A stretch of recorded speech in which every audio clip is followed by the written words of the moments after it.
From New York, this is Democracy Now! Family separation did not end with the executive order that ended the zero-tolerance prosecution policy. Families do continue to be separated by the border agencies for other reasons.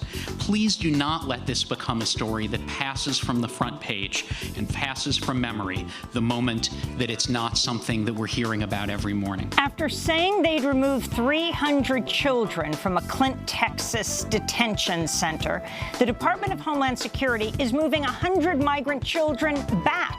The children had been locked up in filthy conditions without adequate food, water, sanitation, or medical care. We'll speak with a Human Rights Watch researcher who was recently inside the jail. We'll also speak to a doctor who's become a government whistleblower after he was hired to inspect facilities where immigrant families are incarcerated. Plus, we speak to a Japanese-American psychotherapist who herself was born in a U.S. internment camp. My name is Satsuki Ina. I'm a former child incarceree during World War II. This is a photograph of me when I was in prison.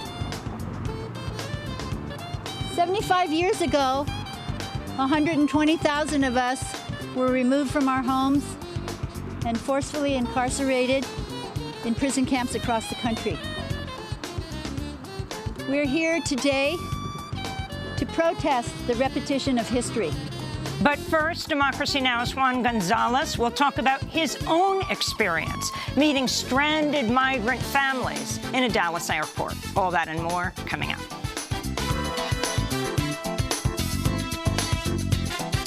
Welcome to Democracy Now!, democracynow.org, The War and Peace Report. I'm Amy Goodman. The Department of Homeland Security's moved 100 migrant children back to the Border Patrol jail in Clint, Texas, where a recent visit from lawyers revealed children of all ages have been locked up for weeks without adequate food, water, sanitation, or medical care, with older children having to care for younger ones. Around 300 children were removed from the jail Monday following widespread outrage over the reports. Meanwhile, the acting head of Customs and Border Protection, John Sanders, announced he's stepping down after just 2 months in the position. Acting Immigration and Customs Enforcement, ICE Director Mark Morgan, is set to replace Sanders. Morgan, an immigration hardliner, previously said in a Fox News interview that when he looked into the eyes of detained migrant children, he saw a, quote, soon-to-be MS-13 gang member. All top positions in Homeland Security agencies responsible for enforcing immigration policy are now being held by acting officials, meaning they were not approved by the Senate, as the Constitution requires. We'll have more on this after headlines. A divided House approved a contentious $4.5 billion emergency funding package to address the border crisis Tuesday, under growing pressure to address the Trump administration's inhumane treatment of migrants. The bill passed largely along party lines, with some progressive Democrats voting in favor after negotiating to include provisions including new health and safety standards for jailed migrants. 4 Democrats voted against the bill. Congress members Alexandria Ocasio-Cortez, Ilhan Omar, Ayanna Pressley, and Rashida Tlaib. Last week, they issued a statement condemning the bill and calling for the abolition of ICE. Congress member Omar tweeted, quote, "We should not be giving $1 more to support this president's deportation force that openly commits human rights abuses and refuses to be held accountable to the American people. Kids and families cannot continue to die and be terrorized," Ilhan Omar tweeted. The Senate is slated to consider its own border funding measure this week, including President Trump's original request for more than $1 billion for Customs and Border Protection and Immigrations and Customs Enforcement. Meanwhile, activists from the Defund Hate campaign gathered in the Senate rotunda Tuesday to remember migrants who've died while in the custody of the U.S. government and to call for funding cuts for ICE and CBP. President Trump threatened Tuesday to obliterate parts of Iran if it attacked, quote, anything American. The message, delivered via tweet, followed Iranian President Hassan Rouhani saying the White House was mentally handicapped following news of new U.S. sanctions. Meanwhile, Iran said it would speed up enrichment of uranium, pulling themselves further out of the Iran nuclear deal as a Thursday deadline given to European leaders to take more decisive action to protect the agreement approaches. The U.S. pulled out of the pact last year. Back in the United States, Democratic Congressmember Ro Khanna and Republican Matt Gaetz unveiled Tuesday an amendment to the National Defense Authorization Act, which would enshrine the need for congressional authorization before any military action can be taken against Iran. Former Special Counsel Robert Mueller is set to appear for a public testimony before the House July 17th. House Intelligence Chair Adam Schiff and Judiciary Chair Jerry Nadler said in a joint statement Mueller agreed to testify after they issued subpoenas Tuesday. Mueller's long-anticipated report found the Trump campaign did not collude with Russia during the 2016 presidential elections, but did not come to any conclusions regarding possible obstruction of justice. Trump responded to the news via tweet, presidential harassment. In New York City, Tiffany Caban appears poised for victory in the Queens District Attorney race. Caban, a 31-year-old queer Latina public defender, would become the first woman to hold the post. She ran on ending cash bail, stopping the prosecution of low-level offenses, decriminalizing sex work, and going after bad landlords, cops, and immigration and customs enforcement. Tiffany Caban claimed victory last night in Queens. When we started this thing, they said I was too young. They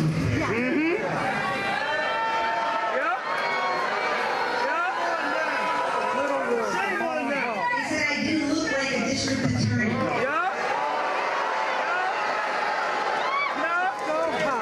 They said we could not build a movement from the grassroots. They said we could not win.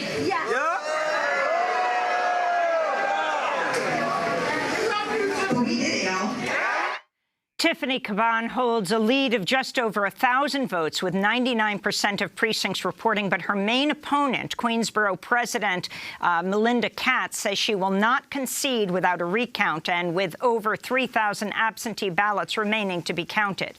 Tiffany Caban's apparent win comes exactly 1 year after Alexandria Ocasio-Cortez won the 2018 Democratic primary, toppling Joe Crowley, until then one of the most powerful Democrats in the House.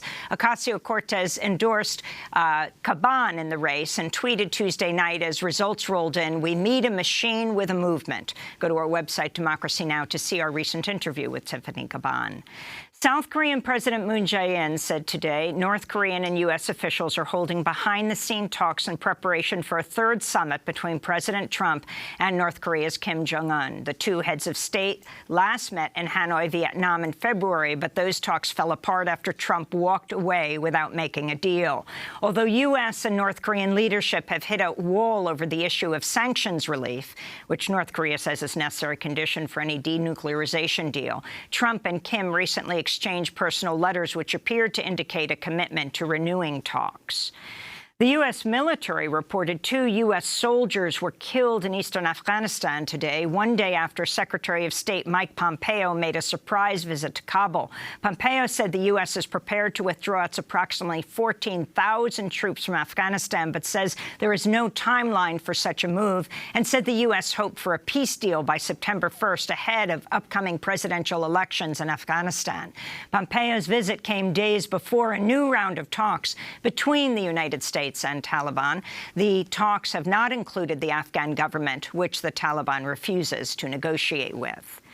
Spain's highest court convicted 5 men who go by the collective nickname the Wolf Pack for the rape of a teenage girl at Pamplona's bull running festival in 2016, which they filmed on their cell phones. The ruling overturns an earlier, much less severe conviction of sexual abuse, which triggered widespread outrage and mass protests around Spain.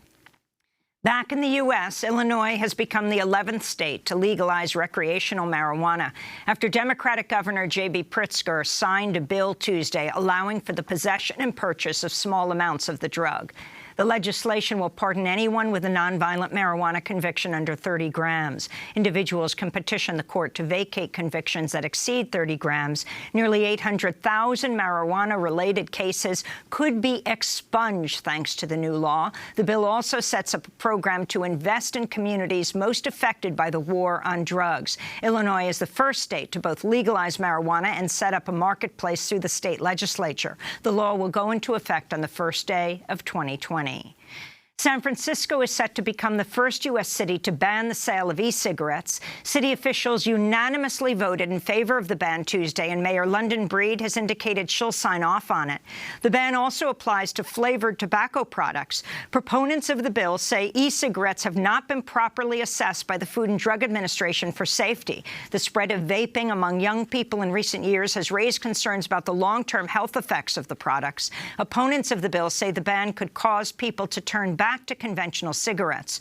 Juul, the most popular producer of e-cigarettes, is headquartered in San Francisco. Employees of online home goods retailer Wayfair in Boston are walking out of work today to protest the company selling furniture to government contractor BCFS for its new migrant prison in Carrizo Springs, Texas.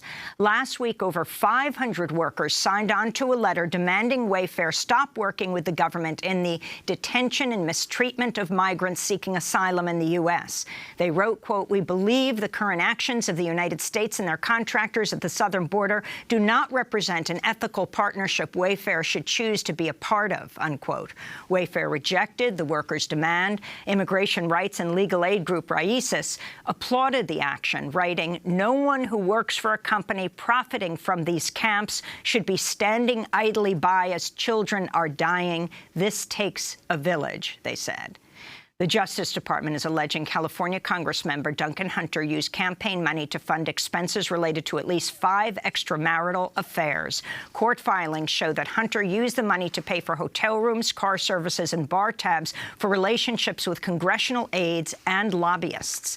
Hunter and his wife were indicted last year after they allegedly spent $250,000 of campaign funds on personal expenses, including vacations and their children's tuition.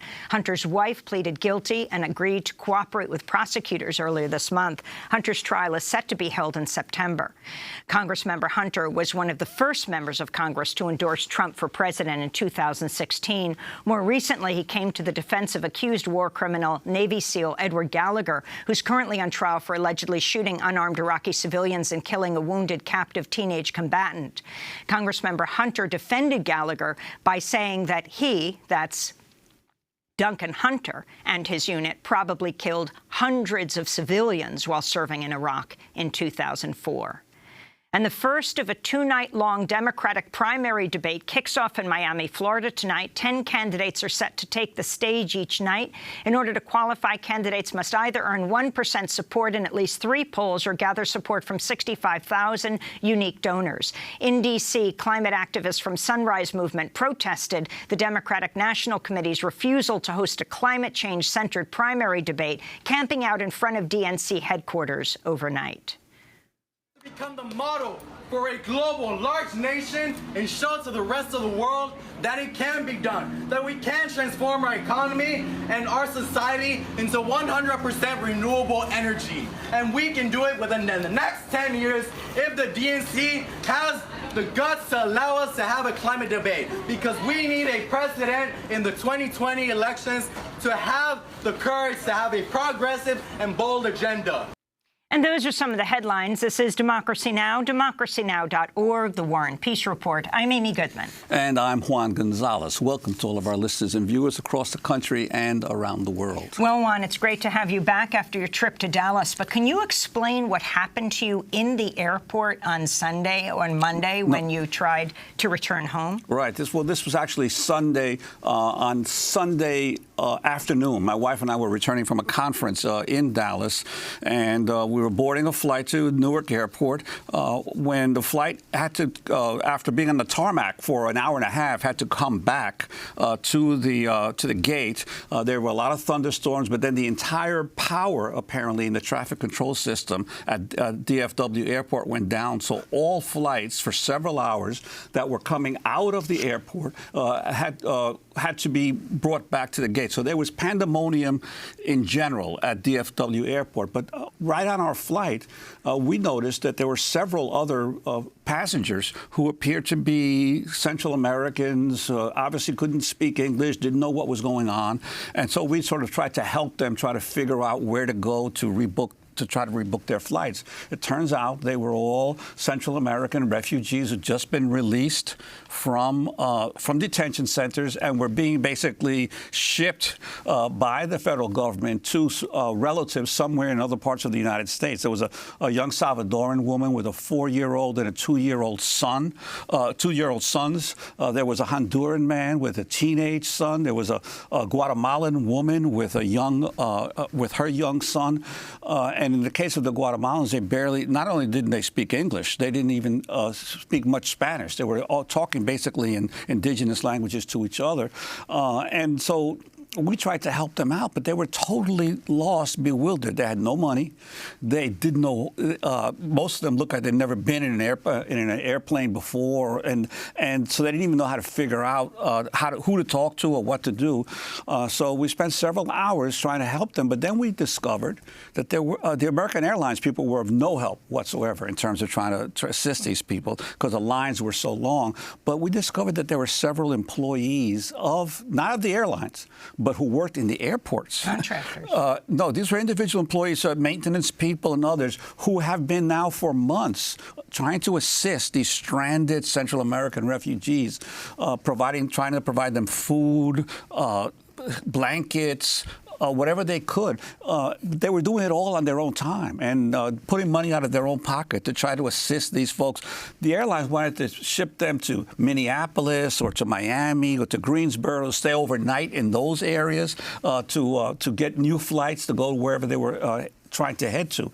And as the employees started telling me this, they said that this is happening every single day, and especially in the hub airports like Denver and Dallas and Chicago, when these summer storms come and there are outages and plane cancellations, these migrants are completely lost, and no one is assisting them, no one is helping them. So on top of the problems they have coming up through the border into the United States, then dealing with detention, once they are released, they are now confronting this total chaos in the system because the government is just sending them on their way with no money and no help, particularly the young woman with a 2-year-old and a 4-year-old, no stroller, all their possessions basically in knapsacks and bags, and to deal with 2 children and have come from Central America and now even in the United States having no help is just astonishing. And of course, the average air traveler or tourist is just going back and forth, doesn't even notice what's going on right in front of our very eyes. This is happening in airports across the country today and has been happening for months. And I just think if anyone who speaks Spanish, who's in one of these airports and sees someone who's completely lost, any help you can give them, I think, would be appreciated. And this is just a reminder, we were there a year ago in Texas, and each airport we were in, including Dallas, we saw a number of children holding those telltale plastic bags. When we would approach, when there was an adult, they would come over and say, get away from these children. They would say we could not talk to them. But the sign is those plastic bags for the kids. It's just astonishing that this is happening in the United States in 2019. Well, we're going to go to break. And when we come back, we're going to talk to Clara Long of Human Rights Watch, who was just at the Clint Detention Center, if you want to call it a jail for children, where children are taking care of children. She'll describe the filthy conditions there. The news was yesterday, 300 kids taken away, and now the news is 100 are being brought back in. Stay with us. Solo un besito más, solo un besito más, un besito más.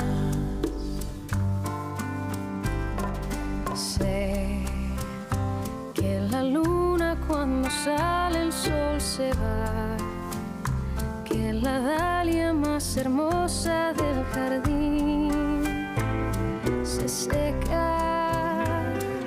Sé que el invierno más eterno ha de acabar y las huellas en la arena con el mar se irán.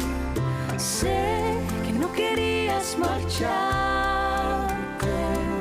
sé que te querías quedar. Donde estés, un día iré a visitarte. Solo One More Kiss by Jesse and Joy. This is Democracy Now! I'm Amy Goodman with Juan Gonzalez. Well, the Department of Homeland Security has moved 100 migrant children back to a Border Patrol facility in Clint, Texas, where children of all ages have been locked up without adequate food, water, sanitation, or medical care, with older children being left to care for the younger ones. Around 300 children were removed from the facility Monday following widespread outrage over the reports, but Customs and Border Protection said some of the children are being sent back, claiming that the facility is no longer overcrowded. Lawyers who recently visited the facility described a scene of chaos and sickness, with children unable to shower or change into clean clothes for weeks on end.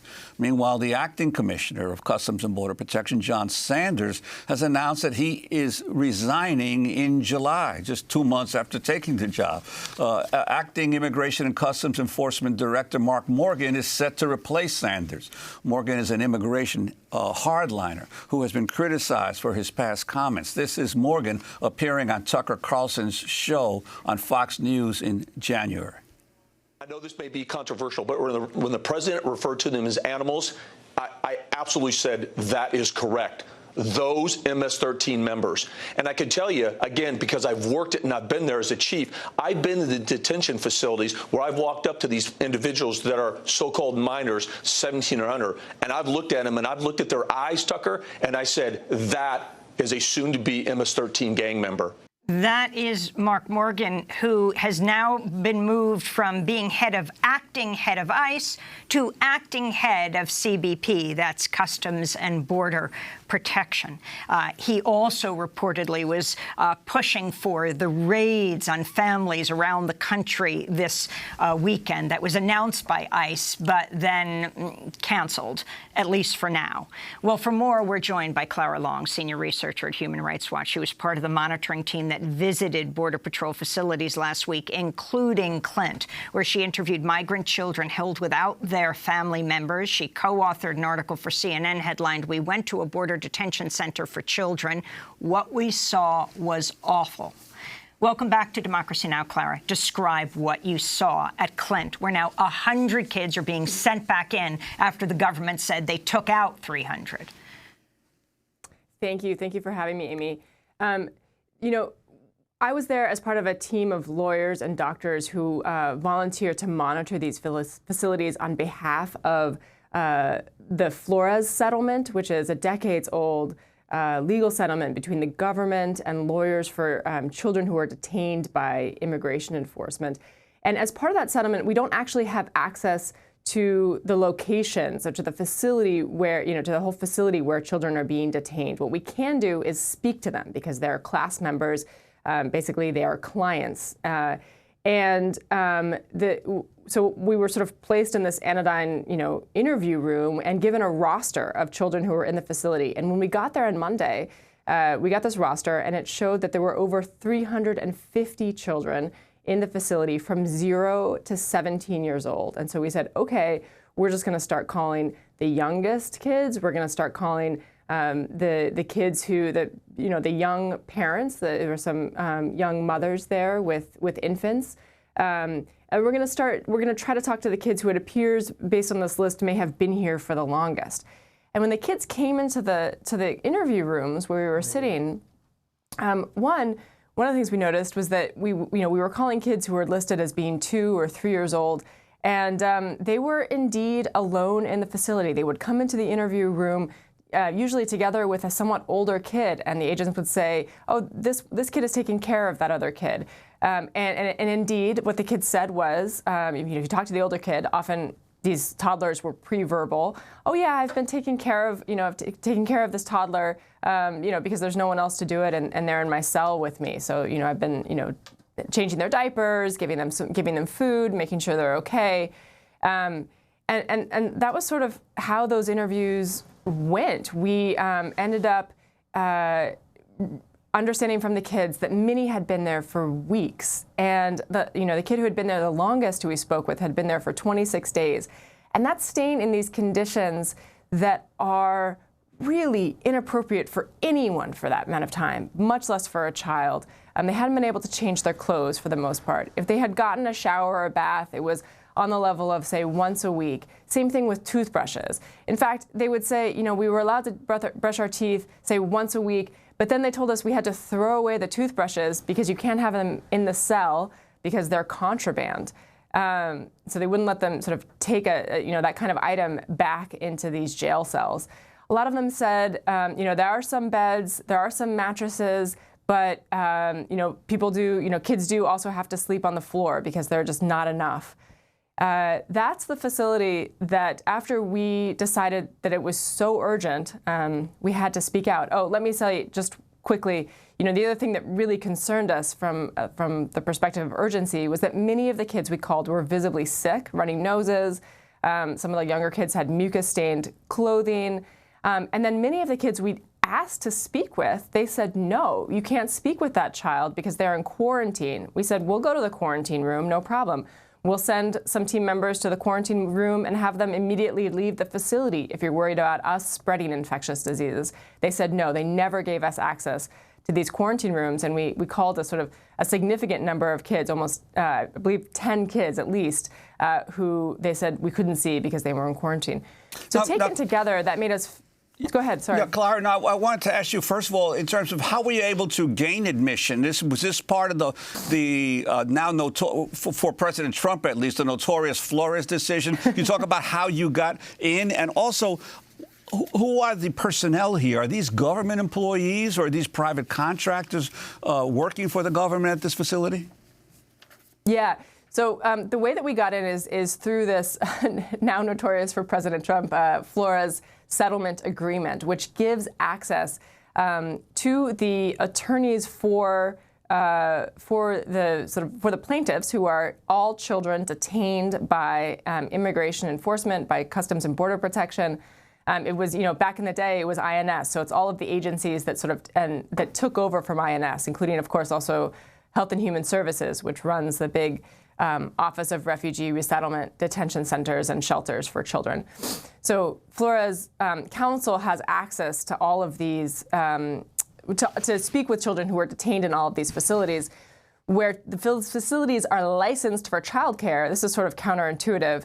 The Flores Council has access to inspect the facility as a whole. Where it's not licensed for childcare, as in the case of the Border Patrol stations, Flores Council does not have access to inspect the facility as a whole, but we can speak with the children who are detained there. Outside of this settlement, there are really very few, if not no ways for outsiders, attorneys, inspectors, others to enter into these Border Patrol stations where we did these visits last week and another team the week before in Texas. And they're closed to attorneys. They're closed to visitors. They're just very, very, very closed facilities. They're run directly by the U.S. Border Patrol, which is part of course, Customs and Border Protection. When you played that clip a few minutes earlier of now the acting commissioner Mark Morgan saying some pretty shocking and angering things. So, Clara Long, sort of... can you describe the bracelets that some of these children wore? How you realize that, in fact, the government has access to reaching their parents, but aren't calling them? Yeah, at one point I had this really quiet second grader who came into the interview room, and she sort of sat, she came in and she sat on this big office chair, and she was like grabbing the sides of the chair. She was like sort of bracing herself. And I asked her one question. I said, hello, I invited her, to speak and asked if she wanted to speak. And she said, oh, okay. I said, who'd you cross the border with? And she said, my aunt. And then she just started crying so hard that she couldn't produce words. And, trying to calm her down, rubbing her back and looking and seeing that she had a bracelet on with the words in permanent marker, the words U.S. parent and a phone number. Someone had taken the time to write that down, I guess, when they separated her from her adult relative, her custodian with whom she crossed the border. So I at that point, there's this sense that you're not allowed to use your phone in the facilities. But at that point, I and other members of our team just decided, screw that. We're gonna start making phone calls. So I picked up my phone and dialed the number and connected with her father. And he had no idea where she was being held. They were able to speak, and after that, she was able to sort of ask for more phone calls because she realized that phone calls might be a possibility. How many of these kids had bracelets that had their parents' phone numbers written directly on them? She was the only one who I saw with a bracelet with the parents' phone number. But there were so many kids who do have parents in the United States. I mean, another group of brothers who I spoke with had traveled with an older sibling to the U.S., a 19-year-old sister. And the sister was the one who had the parents' contact information. But they separated these kids from their adult sister so suddenly at the border that they were left with none of their parents' contact information, and they were distraught. They felt like they would never connect with their parents again. And so for them, I was able to hook up my phone and hotspot and went on Facebook and sent a bunch of messages to the people, the profiles they identified as their father and their aunt, and someone got back to me, and we were able to get the number and give their dad a call and send them, back to their cells at least with a paper that had the number. And where these, when the children leave that facility, where do they get sent? So the children who are leaving that facility are going to the Office of Refugee Resettlement, which is under a different agency, the Health and Human Services Agency. And they're going into what is now a extremely bloated set of detention centers and shelters. That's the custody that's being considered, for example, at Fort Sill. These sort of large detention centers are the new norm, really, under the Trump administration, like the one in Homestead, Florida, being run by the Office of Refugee Resettlement. I've been doing visits in those facilities as well, and the real problems that we're seeing there have to do with extremely extended lengths of stay, especially under the Trump administration. They've really slowed down the process to reunify children with family members in the United States, and a lot of that has to do with the administration's desire and policy to use the information of people who come forward to take care of children and get them out of these detention centers for immigration enforcement purposes. So to arrest, detain, and deport the people who come forward to take care of them. When we were talking to Warren Binford, one of the attorneys who was in the center like you were, and I mean, is it fair just to call it a child jail? Are words like detention facility simply euphemisms? I would call, in particular, the Border Patrol stations are jails. That is jail. So when you were there's no mincing words. When you were in this child jail where over 300 children were being held, children taking care of younger children, often that they did not even know, a guard handing an 8-year-old, a 2-year-old baby who was sick and saying, take care of the baby. Warren Binford described the stories of the lice combs being given to kids and told to hand them around, a child with matted hair who wasn't given a shower.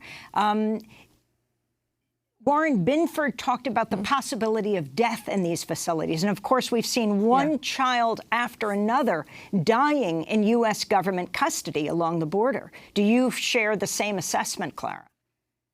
Of course. I mean, we push to request and schedule and go on these visits because of the steady rate of child deaths along the border in these border jails. And after going there and talking to these kids, it's very easy to see why those conditions can easily become life-threatening, particularly because of the, because of the infectious disease risks, the lack of hygiene, and the fact that when children are coming down with the flu or getting sick, the care plan appears to be to put them in a quarantine cell alone with no real child care. I mean, it sounds like someone's coming in twice a day to give some medication, but no one's really taking care of them. And so it's very easy to see why those conditions are giving rise to death after death after death. Well, Clara Long, I want to thank you for being with us, senior researcher at Human Rights Watch, part of the monitoring team that visited the child jail at Clint, Texas, where now 100 more children have been sent in after the government said they removed 300, held without their family members, their parents. This is Democracy Now!, democracynow.org, The War and Peace Report. I'm Amy Goodman with Juan Gonzalez. A divided House approved a contentious $4.5 billion emergency funding package to address the border crisis Tuesday, under growing pressure to address the Trump administration's inhumane treatment of migrants. The bill passed largely along party lines in a 230 to 195 vote, with some progressive Democrats voting in favor after negotiating to include provisions including new health and safety standards for jailed immigrants. Representative Pramila Jayapal of Washington State voted for the bill after pushing for those changes, but she had, quote, tremendous apprehensions about giving the Trump administration's border operations more money. The bill would allocate more than $1 billion for housing and feeding migrants in Border Patrol custody and nearly $3 billion for unaccompanied migrant children in Department of Health and Human Services. 4 Democrats voted against the bill. Representatives Alexandria Ocasio-Cortez, Ilhan Omar, Ayanna Pressley, and Rashida Tlaib. Last week, the progressive Congresswomen issued a statement condemning the bill and calling for the abolition of ICE. Representative Ilhan Omar tweeted, quote, "We should not be giving one more dollar to support this president's deportation force that openly commits human rights abuses and refuses to be held accountable to the American people. Kids and families can't continue to die and be terrorized." The Senate is slated to consider its own border funding measure this week, including President Trump's original request for more than $1 billion for Customs and Border Protection and ICE. Heidi Altman with National Immigrant Justice Center told the New York Times the administration chooses to direct the vast majority of funding toward enforcement, then cries poverty when it comes to diapers and food. It's a hostage-taking way of engaging in policy, she said. Immigrant advocates protested Tuesday in the Senate rotunda in honor of those who've died in the custody of both agencies, demanding funding cuts. As the Trump administration pushes for more detention space, including for children and families, we're joined by 2 guests. Democracy Now's Renee Feltz, correspondent and producer here, who's long reported on the criminalization of immigrants, family detention, and the business of detention. Her recent report for Rewire.News is headlined "Willful Recklessness. Trump Pushes for Indefinite Family Detention." And before we go to our next guest, a doctor who's a whistleblower, if you can weigh in, Renee, on this bill that was passed and your experience in Texas, where you just returned from. Yes, Amy, from what we understand, this bill that was passed late yesterday out of the House, which still has to be reconciled with a separate Senate bill, includes some $3 billion to, quote, shelter and feed migrants. But as we just heard from Clara Long, these facilities are hardly shelters at the border. And we're also being told that there was that the ICE funding was stripped out of this bill. But it's been clear, as Pelosi has pushed to pass this, saying it's for the children, calling it a humanitarian relief bill, that Trump and his interim officials with DHS and ICE have also been pushing hard for this funding. And so is it really for the children, or is it perhaps for Trump? There's been a lot of pushback from progressive Democrats to strip some of the key funding that would expand detention in this bill out of it. We saw that push by the chair of the Congressional Progressive Caucus, Congressmember Jayapal, but we saw pushback from 4 of her own freshman members on this. So, you mentioned that I was recently down near the border. I went to speak with some of the mothers that were recently released from an ICE detention center in Dilley, Texas. It's the largest detention center in the country, 2,400 beds. I went there to film it at night, actually, and you could see with the football stadium lights on it how massive this facility is. It stretches like through a massive field, and there's tents on the site. It's disturbing to look at. And this is part of what people are pushing back against, continuing to fund more of these type of detention facilities.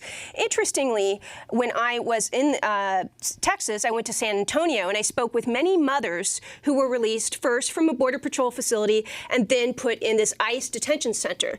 And they said that the detention center was better than the Border Patrol facilities.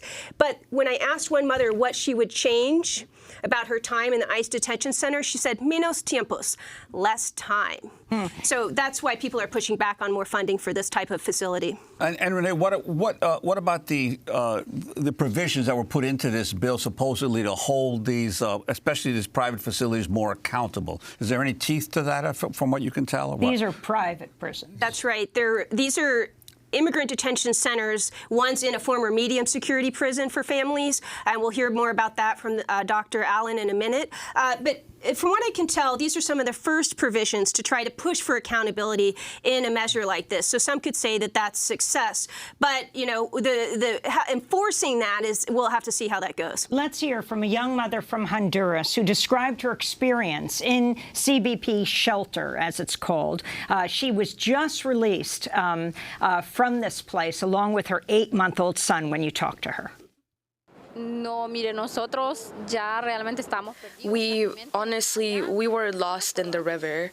After we crossed the river, we were lost.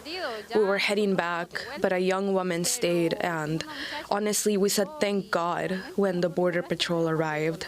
They gave us water, they gave us some food, a little bit of food, but it was fine. Faltaban cosas como agua pura. Was there anything missing, like water, more food, vitamins? Clothing. We spent weeks without changing our clothes, not showering. We didn't have money for food or anything. It was tough to get them to give us water and food. They didn't give us that much. This was when we were with Border Patrol. We were in their custody for 2 days. We were in Mexico for 2 days without a shower, with nothing.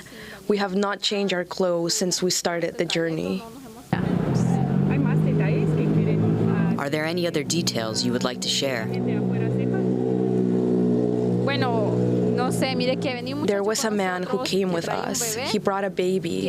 The baby was his grandchild. The man was deported, and the U.S. agents kept the baby here because the baby was just the man's grandchild. It shouldn't be this way. We come here fighting for our dreams. We're suffering, and the man was deported, and the baby was brought here to the U.S. It shouldn't be this way. So, Amy, I spoke to this woman who gave me her name, but we didn't use it because many of these people are seeking asylum from the countries that they've fled and come to the U.S. for. I interviewed her with help from Ariel Boone. What's interesting to me to hear voices like this, these are people who are experts ostensibly about what the conditions are in these facilities, and the people who are experts are speaking out and saying no more family detention, do not expand this, as the Trump administration pushes to not only hold more people, but hold them for longer in family detention facilities.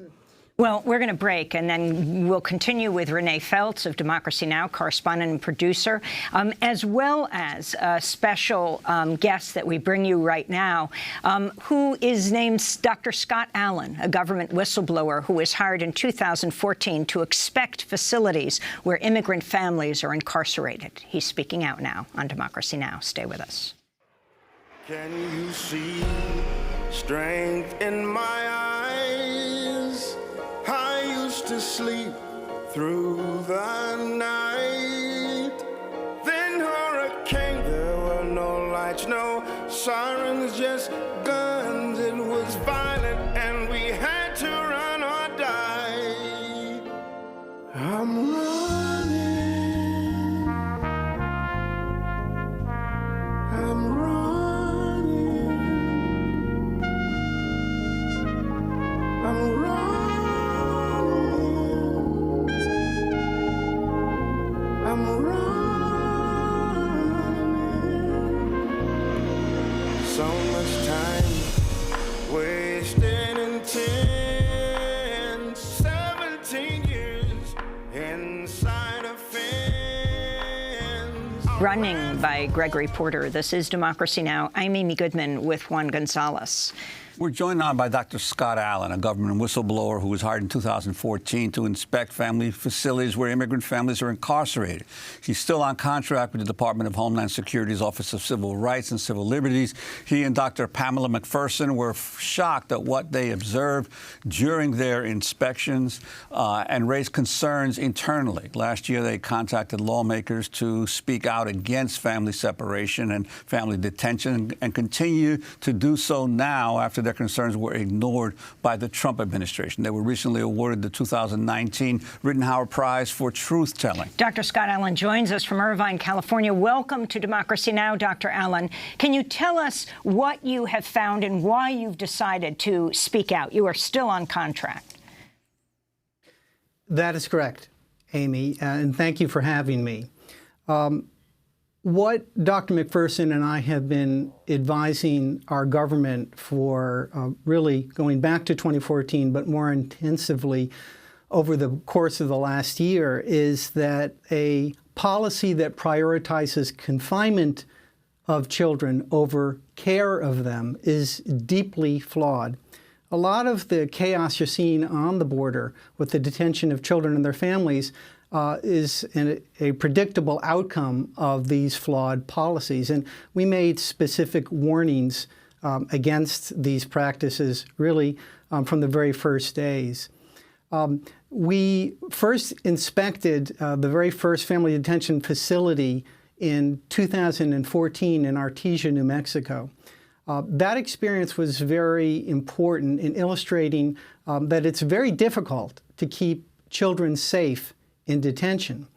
We found that in spite of mobilizing significant resources and personnel, that the facility struggled to keep children safe, and in fact did not have adequate pediatricians or qualified health professionals to identify problems that were occurring right in front of their eyes.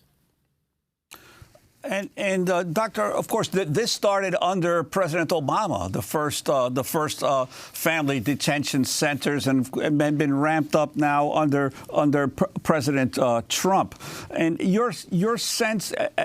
These facilities often in rural, isolated areas where it's very hard, not only, as you say, to get the proper medical professionals there, but also to have any kind of accountability from the general public or even journalists as well. Could you talk about the problems you've had in being able to get the word out about what's going on?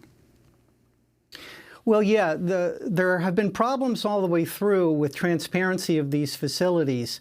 They are run more like secured facilities that you might think would be appropriate for organized crime members or even terrorists, something where there's a great security threat. These young parents and their very young children do not represent that type of threat. And if indeed we were treating them humanely, we would be very open and transparent about how we do that. But in fact, the accountability mechanisms of which the Office of Civil Rights and Civil Liberties that I work for is a part of, as well as other accountability mechanisms like the Office of the Inspector General or oversight by Congress, we would have to say that they have all failed to keep children safe. And the evidence is now well reported in the news with the unfortunate news of child deaths that we predicted early on and warned the government were a very likely outcome of these policies, as well as the deteriorating conditions that children are held under, such as the reports we're getting out of the Clint facility. So when you raised concerns that children would die in Artesia, this was in New Mexico, they shut the facility down, right? That's can you describe what happened there? And then go on to describe what happened when you went to the jails in Carnes, run by Geo Group, and Dilley, run by Core Civic, the two private prison companies. So, as I said, the Artesia story was a very important one for us because it sort of illustrated in very stark terms the dangers of trying to rapidly stand up facilities that will house young and particularly vulnerable children. Remember, these are children who have often been traumatized already, and the harmful effects of trauma are cumulative over a lifetime. So they're a very vulnerable population of children. They're also often in poor physical health. And the idea of congregating children together when they're often not vaccinated is a public health disaster. So we saw that there were a number of problems in keeping the children safe. And probably the most poignant examples that we documented is we looked at weights. I pulled the charts of every child there, and I looked at their weights across the course of their stay, and was really surprised to see that a significant number of children who probably entered the facility to some extent malnourished, given their perilous journeys, were not gaining weight in the facility, which is what you'd expect if it were a healthy and nurturing facility, but they were in fact losing weight, which is a really disturbing marker that we did not expect. And in reviewing these cases, we found the case of one infant, an 18-month-old, who had been suffering from a diarrheal illness and had become quite dehydrated. The mother kept presenting the child to the physicians. The problem was that the physicians were being rotated in on temporary duty assignments from adult facilities. They were physicians who didn't have a lot of experience in treating children. And they totally missed the fact, over a course of multiple doctor visits, that the child lost a third of its body weight. 10% being sort of the usual panic moment for clinicians to send the child to an emergency room for intravenous hydration. So when we identified this case, we were able to say to the government, it was a miracle this child did not die of a very easy to diagnose and very easily treatable and common medical condition. That we told them that they were playing with fire here, that the challenges of keeping vulnerable children safe in these environments were enormous, and that if they continued, and particularly if they expanded, the risk of losing a child or more than one child was very high. Well, Dr. Allen, I want to ask you about, you filed comments on the Trump administration's proposed rules changes under the Flores settlement, which currently limits to 20 days the amount of time that a child can be kept in can be detained to indefinite detention. Could you talk about your concerns about this indefinite detention, given the kinds of conditions that you've already witnessed?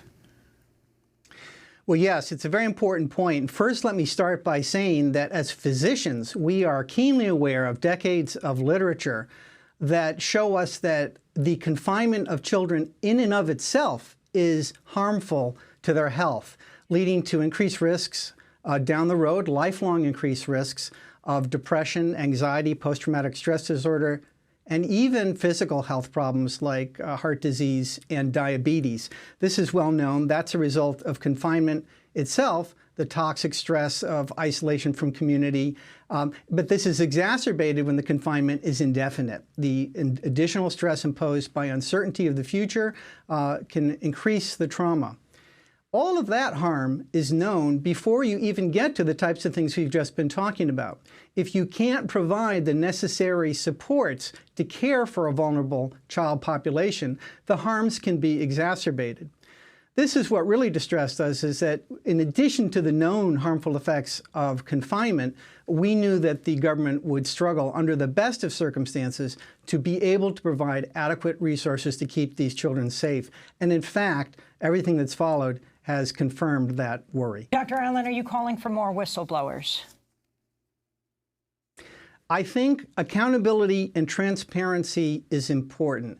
To some extent, I think the reason that a year after my colleague and I made these disclosures about the terrible conditions we had documented, the dangers to children, that it's a year later, and I appreciate the fact that the public is once again paying attention and expressing outrage.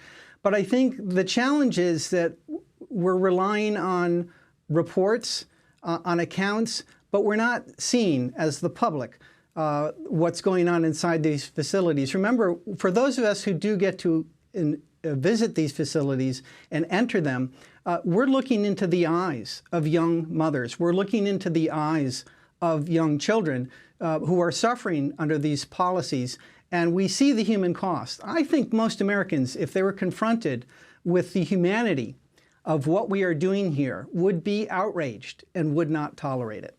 Scott Allen, we want to thank you for being with us. Medical doctor, whistleblower, hired in 2014 to inspect facilities where immigrant families are incarcerated, on contract currently with the Department of Homeland Security's Office of Civil Rights and Civil Liberties, speaking out today about what he's seen on the inside. This is Democracy Now! I'm Amy Goodman with Juan Gonzalez.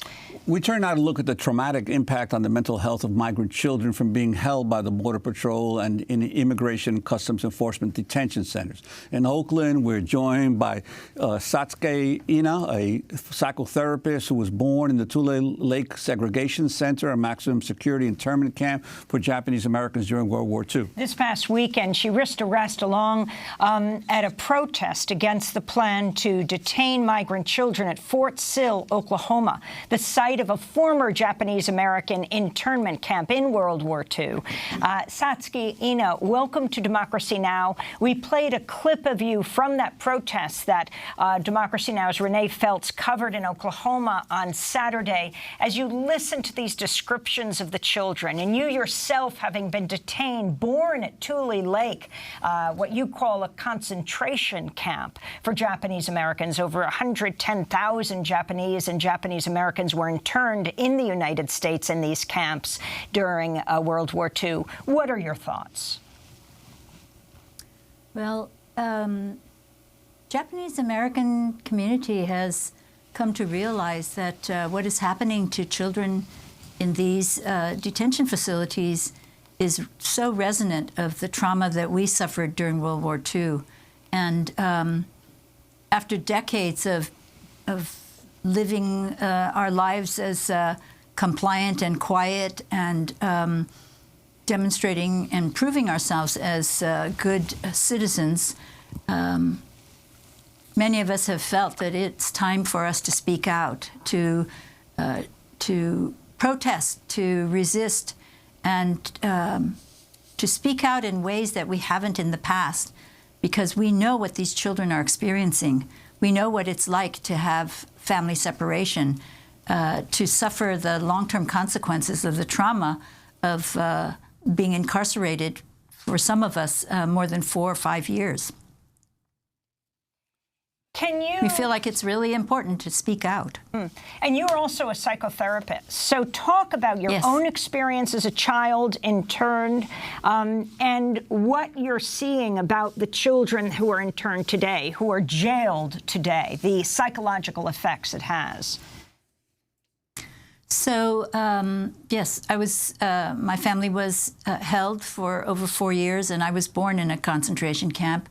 And the lifelong effects, I think, have led me to become a psychotherapist to try and understand what happened to us and recognize that these children today held in captivity, separated from loving care of adults, is very disturbing. You know, the reality that this is happening again is causing many of us to recognize that this is an injustice that is so discussed in the same way, presented in the same way, that we were a threat to national security, that we were an unassimilable race of people, that we were a threat to the economy of the United States. These are so much echoing what charges were made against us that were unjust and without any basis.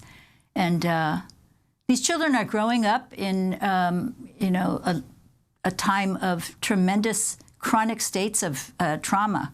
Captivity trauma is known to have lifelong effects on children growing up and resulting in depression and anxiety and post-traumatic stress. We are going to break now, but we're going to interview you for part 2 and post online at DemocracyNow.org. Satsuki Ina was born in Tule Lake Segregation Center, a maximum security internment camp for Japanese Americans during World War II.